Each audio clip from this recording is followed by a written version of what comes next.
Good evening and welcome back to the news.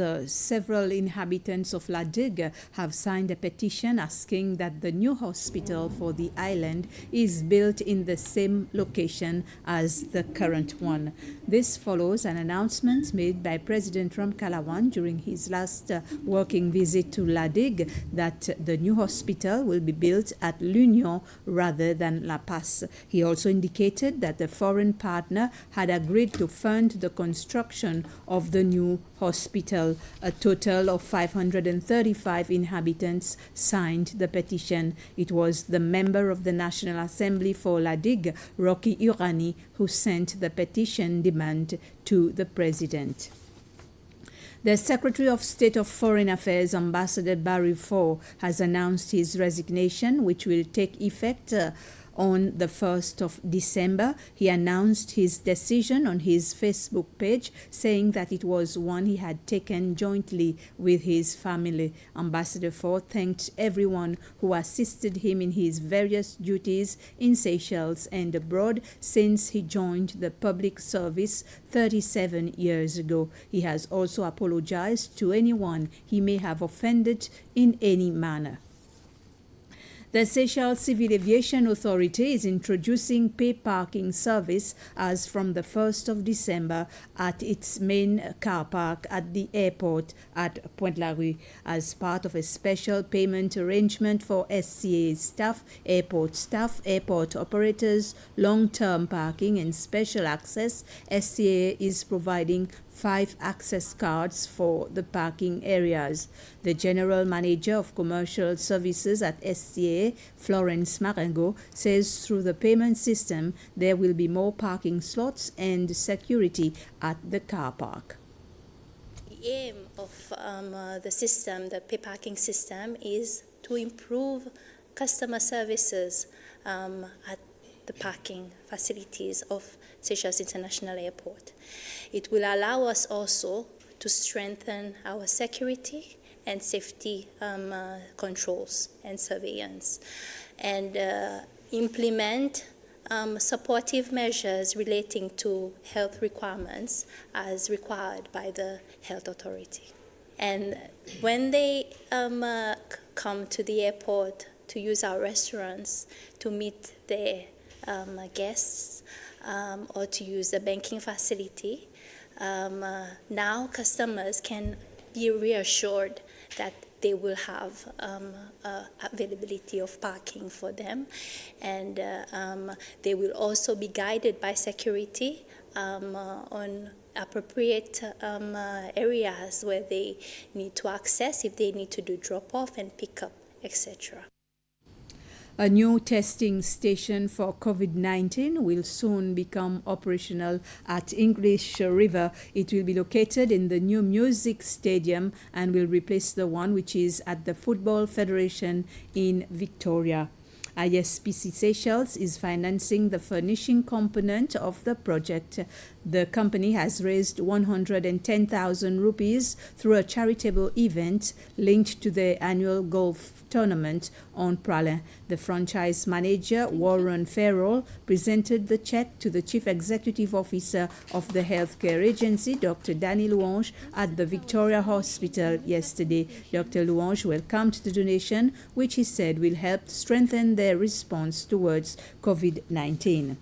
ISPC Seychelles is very proud to offer its bit of support with the healthcare agency and the work they're doing against COVID. The money raised was driven by ISPC at the ISPC Masters on Pralin, annual golf competition, and was supported very, very strongly by the golfing community in Seychelles.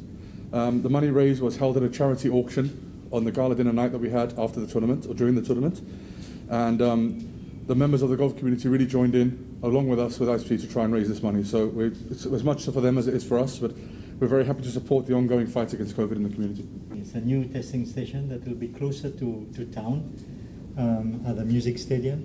We've used it to purchase the furniture that our staff will use, and it will make it more comfortable for our staff, for the people that we serve as well. So this donation goes to something important for us right now, which is trying to break the change of COVID-19. And by testing It is one of the important tools in trying to control, trying to break the chain. I think we salute you and your team and ISPC for spearheading this very important contribution, getting the community to come together and support health. By supporting health, you're supporting the nation. By supporting the nation, you're supporting every one of us. The owners of the legendary Cacholo nightclub claim COVID restrictions on dancing aren't being applied fairly. The family-run venue reopened last weekend as a bar and restaurant only, even though dancing is permitted elsewhere. Overnight, sports have told SBC News they've also been forced to adapt to capture trade and stay legal. It's party time again at Cacciolo. But now it's different, a maximum of 130 patrons with social distancing and no dancing. Elsewhere, other rules apply, and that's bad for business. The problem that we've had is some people have come in and they've seen that they were not able to dance, and they've gone elsewhere where they know they can dance. In my belief, if you're going to apply a rule and regulation, it should apply across the board. And in this case, for some reason, it is not. That's because nightclubs and casinos are controlled by different licensing authorities with their own regulations. Other venues have had to reinvent themselves to stay afloat. This Asopin fixture is now a private club for football fans. Well, we have to be more innovative. We have to think ahead, because the overhead still stays the same, even though the revenue goes down. At least I'll have the revenue coming from both sides, from the public, normal public, and also from my fans. Most people are surprised what I've done, and they say it's quite nice, and I say thank you to them, and I'm pleased as well. At least I've done it. Meanwhile, in town, the finishing touches are in progress at a new private bar and discotheque at Le Chantier, due to open before Christmas. And staff training is underway ahead of the reopening of Victoria Casino in its new location at Premier Building. I think even though times are tough, people are still looking for a bit of enjoyment, looking for a bit of entertainment. So if we reopen or don't, they're still going to go and look for a bit of entertainment elsewhere. It's a gamble, perhaps, but the owners of this casino are hoping that finally it will open after an 8-month delay in about 2 weeks' time, a 30 million Seychelles rupee investment. Economic agonies or not, its 10 gambling tables and 2 bars are intended to encourage punters to part company with their pennies and leave their COVID concerns behind. Investing in our future means investing in our children. This is the theme of this year's Universal Children's Day.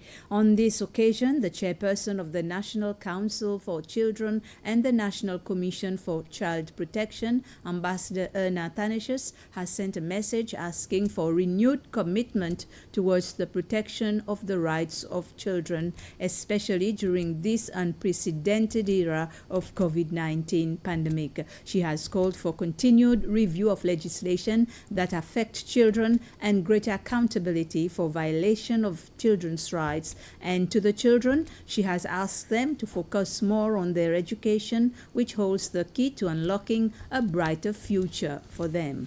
Thank you for watching, and good evening.